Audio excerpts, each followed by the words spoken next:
My name is Becky Lowell, and I am here with the Nebraska Vietnam Veterans Memorial Foundation Share Your Story project at Bellevue University.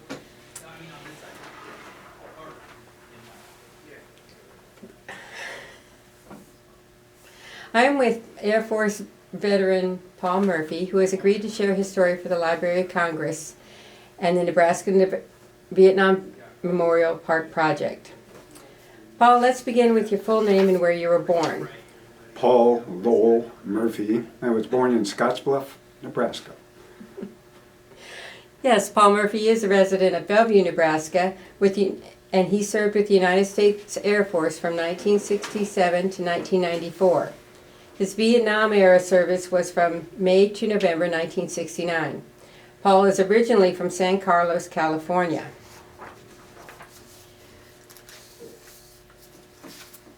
All right, so Paul, let's talk about how old were you when you entered the military? I graduated from college. I was 23. And you joined the Air Force? I joined the Air Force. My father had been during World War II, had been in the Army Air Force. Okay. He had wanted to be a cadet. Unfortunately, he got washed out.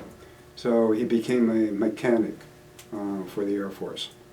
And never served overseas, but it was a very positive aspect for him.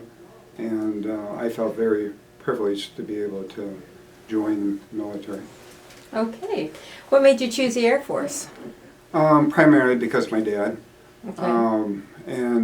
I think if I joined any other service, my parents would have been a little disappointed. So I had a brother-in-law also that was in the Air Force. He had gone in a year before me. And so the Air Force seemed to be the logical place to go. Okay. Did you go to any, after your original college, did you go to any special schools in the Air Force? Well, after I graduated from college, which was in January 1967, in February is when I enlisted.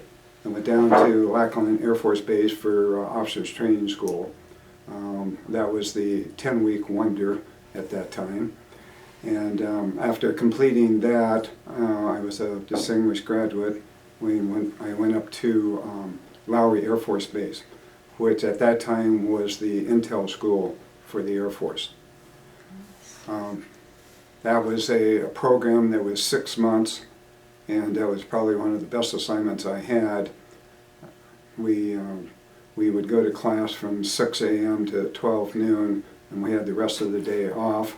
So I would go up and hike in the mountains, and it was a beautiful time. I recall desert hours and loved them for that reason.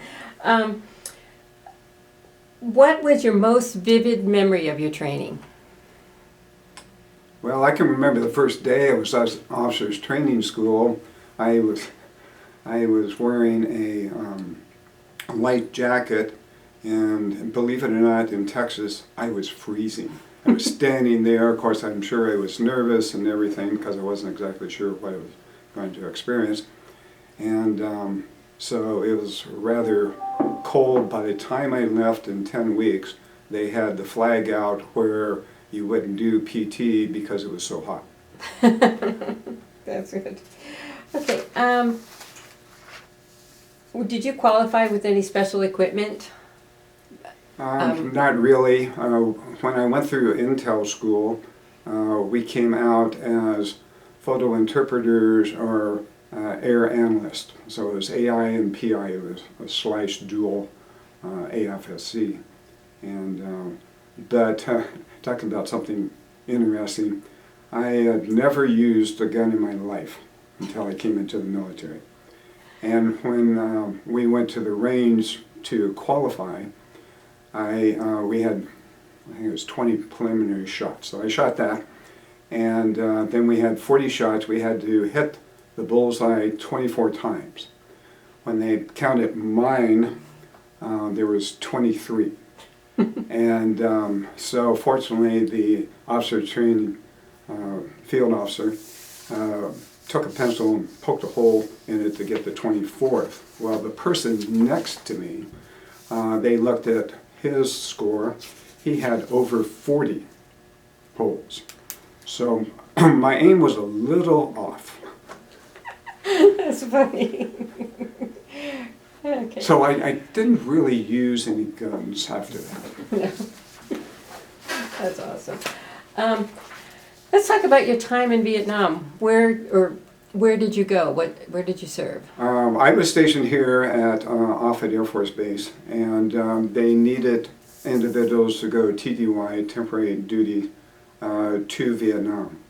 I was in an office called INTW, it was the Target and Weaponeering Office. So initially I went to Guam and did some advanced training there, and that was one of the bases where the B-52s were. Now keep in mind that the B-52s were not in country. They never had them in country. And so there was an advanced organization called ADVON, and that's where I went to Saigon and on Tan Son Nhut Bay. And so I went there a month after having been in Guam and spent 3 months there doing targeting and weaponeering for the B-52s. And when you came back from Vietnam, where did you end up going? Offutt. Offutt. Once you're in SAC, you were always in SAC. Okay. When you were gone, how did you stay in touch with family and friends? Strictly mail. We had a post office on base, and what was interesting about that is one of my classmates in Intel school, I had 5 roommates. We had gotten a duplex, and one of them, he decided the quickest way to go to Vietnam was to stay in intelligence, so he washed himself out. And he wound up in the APs, Air Police. Well, when I went to Saigon, lo and behold, I go to the mail room, here he is there, and so he made it to Vietnam as an AP. That's awesome. Did you leave any family behind when you went? Just my parents. Just your parents? Well, my parents and my sister. I have a twin sister. Oh. And so, yeah, it was those. What did you do for recreation when you weren't on duty? They had a outside basketball court. I played a lot of basketball, lifted weights, and we worked 12 hours on, 12 hours off. There wasn't a lot of time, but that was primarily the recreation, that and writing letters. Okay. Was there something, did you have any kind of amulet or a certain kind of ritual that you did for good luck? No. Even though I'm Irish, I've never quite looked to good luck. I do have a very strong religious belief in God. And I can remember my mother writing letters and saying, "Oh my gosh, Tan Son Nhut's been attacked, are you all right?" And I'd write back and say, "Yeah, we had 3 mortars and they were way off on the other side of the base," and things of this sort. I never felt really uncomfortable. I was doing what I had been trained to do, and that was one of the rare occasions while I was in the Air Force that I had that opportunity. So it was an interesting experience.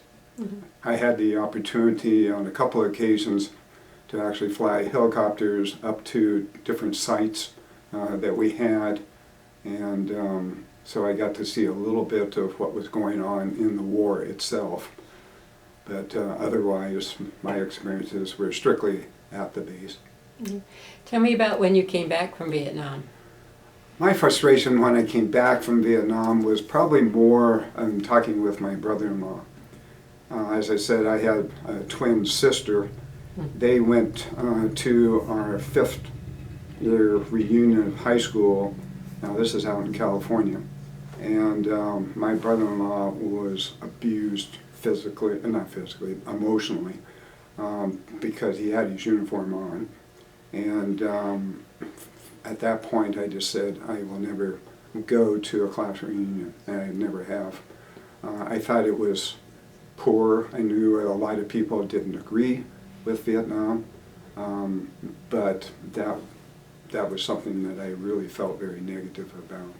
Did you receive any kind of flack from Vietnam? No, I don't recall any. When I flew out of Tan Son Nhut, when I was flying back home, my first thought was, what have we accomplished? I didn't feel like the B-52s had been utilized in the way that they were meant to be, and so it was frustrating in that regard that we're using strategic aircraft for a tactical approach. Yeah, I can understand that. What was probably the best lesson that you learned while you were in the service? I think primarily is working with others that had a common goal and approach. I've always felt that this country is the greatest country that we have on earth, and want to do everything that it can to preserve that.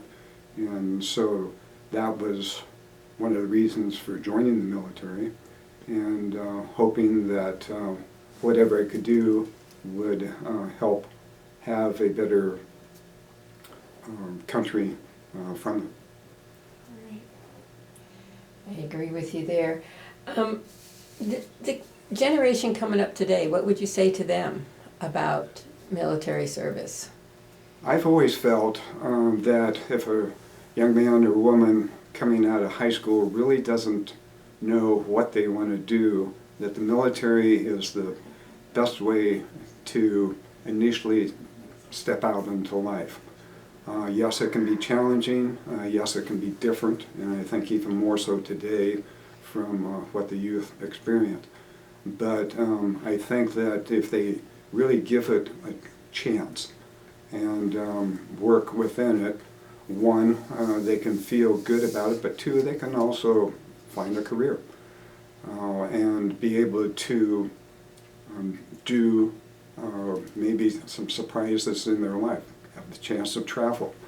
So there's a lot of opportunities, and I know it's not right for everybody, but I think I have as an example, I have a son up in Rapid City who is career Army, Army National Guard. When he got out of high school here at Bellevue West, he did not know what he wanted to do, so he joined the Army and was there for 6 months, and was out actually at Ashland, Nebraska for a period of time, and then a friend of his went up to Rapid City, so he went with him and joined another unit up there. Well, he then got a phone call saying, would you be interested in being a pilot? And he said yes, and so he became a Black Hawk pilot, and since then became also a fixed wing pilot. And he's now served, well, he was 18 years old at the time, so he's served 31 years. Wow. In the Army. That's awesome. You stayed on, you had a career in the Air Force, and then when did you retire? I retired in 1995. I was working for the city of Omaha. Mm-hmm. And so I was on Air Force Reserve status here at Offutt.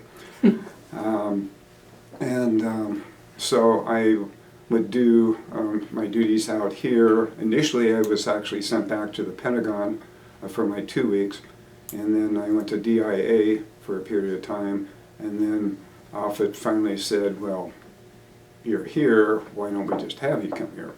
So I spent the rest of my career here at Offutt before I actually retired. Okay. And when did you get married and invite your wife on this journey? Well, unfortunately, I was married right after I came back from Vietnam. I was married for 18 years and then divorced. And then Peg and I, who is my second wife, we had been playing volleyball together.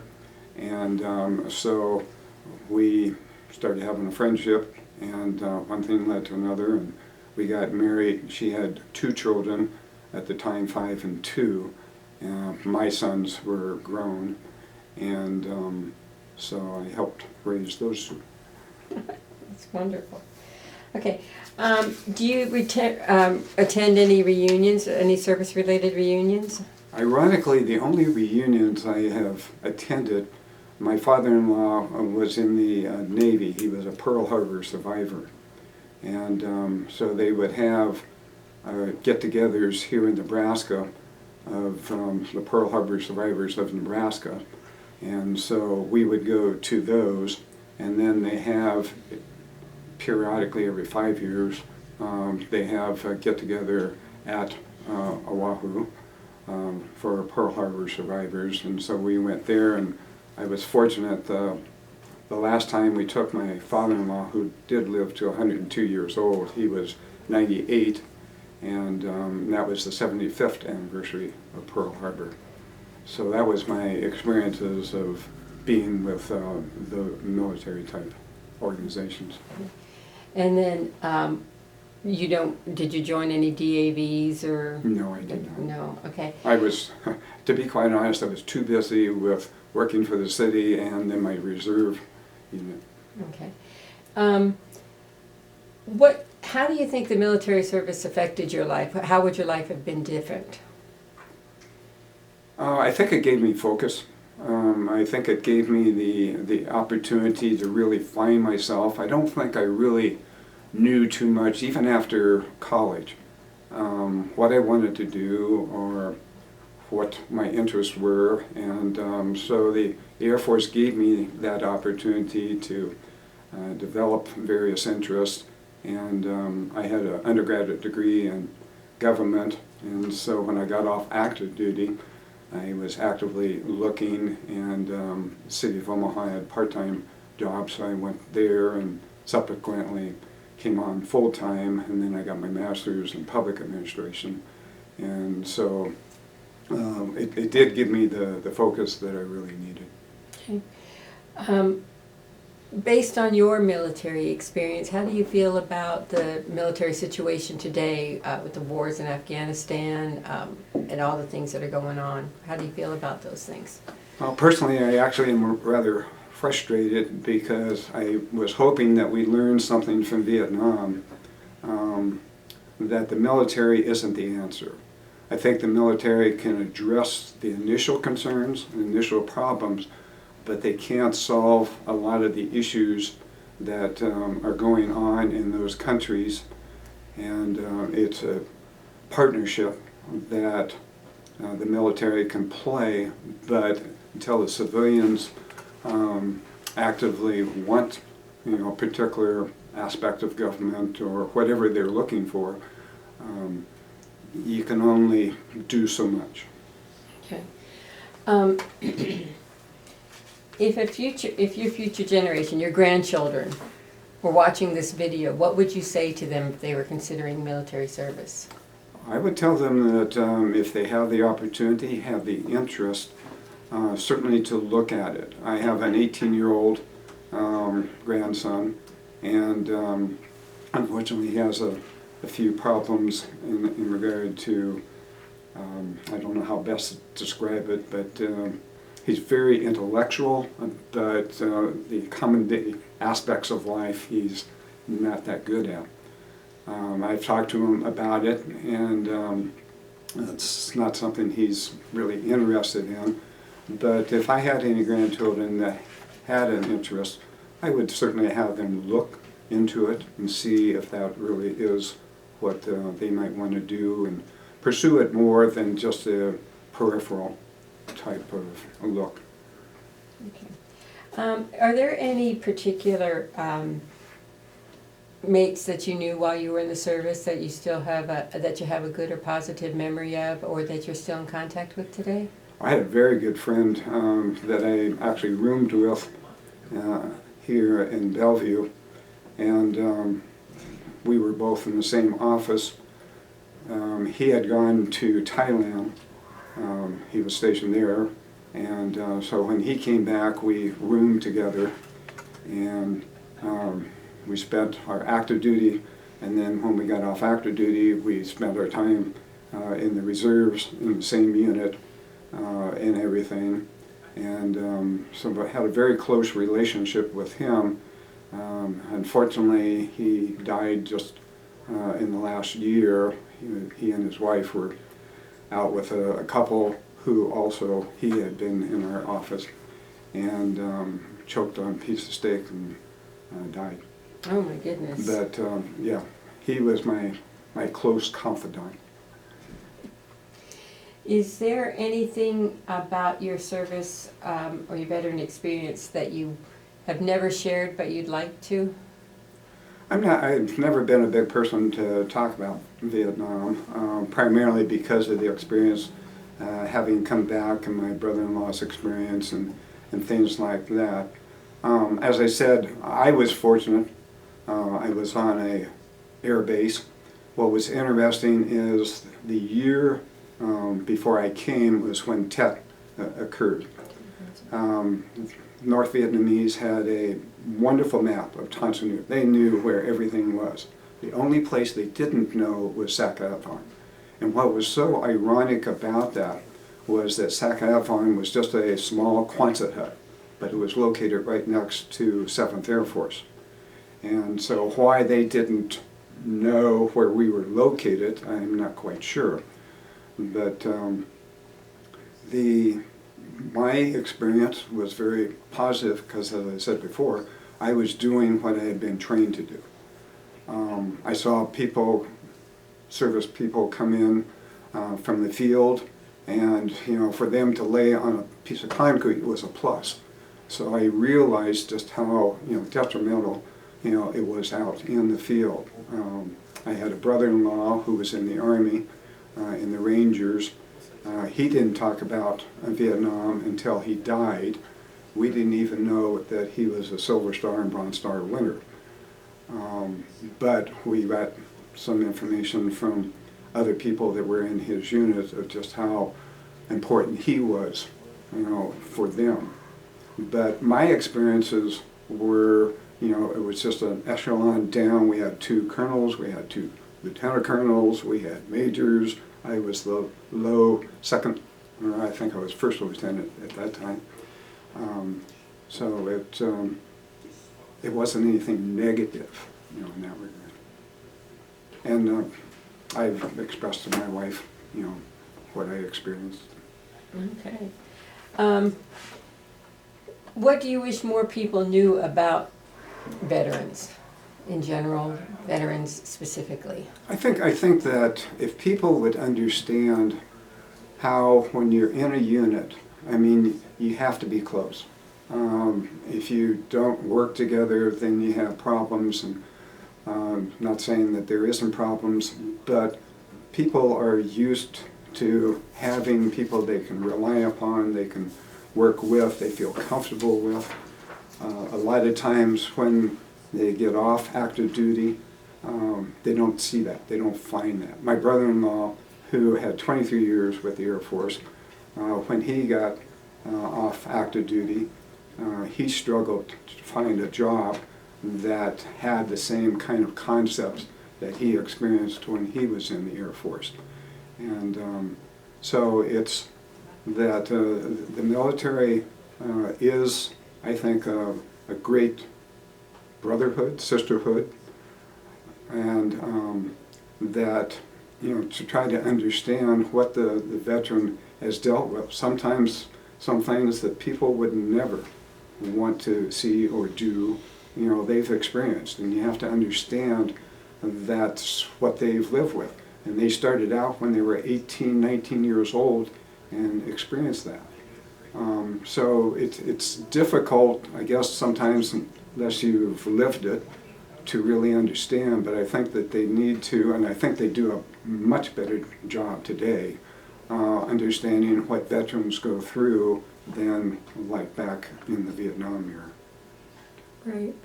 When, and you touch a little bit on this, when the military came back from Vietnam, we know that they did not receive a warm welcome Correct. That's why I think this project is so important. What do you think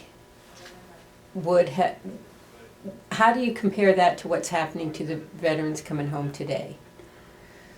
That's a good question. I think unfortunately in the late 60s, early 70s, the media had already decided that the military was at fault of everything that was going wrong, and everything that was being shown was more negative in regard to what was happening, the bombings, the deaths, and things of this sort. And so it painted a very negative picture. I mean, there was a lot of positives. One of the things that I experienced, even on the base, was how I saw Vietnamese, how they could adapt. Now you got to remember that before we came, there was the French. And there were people there that could speak French, they could speak English, they could speak Vietnamese, Cambodian, and most of the time we expected them to speak English because we didn't speak any other language. And so it was difficult in that regard, but I'm straying a little bit from your question. But I think that once you got to know, the people, I had the opportunity to go into Bangkok, and the people were just wonderful, there. So it gave you an opportunity to actually see other people in different places and what they experienced and the problems they had. But I think that to me it was just so much of a negative aspect in regard to the war, and to a certain degree probably appropriate, because we have this tendency of we want to go in, fix something, and then either get out, or if we don't get out, then we start being negative about it because we haven't accomplished the goal or whatever you want. And that's why I was hoping that Vietnam would teach us what we can and can't do in regard to the military, and don't expect that the military is going to fix everything. And I think today, as an example, when my son went to Iraq, they went through Iceland, there were people there greeting them and saying thank you.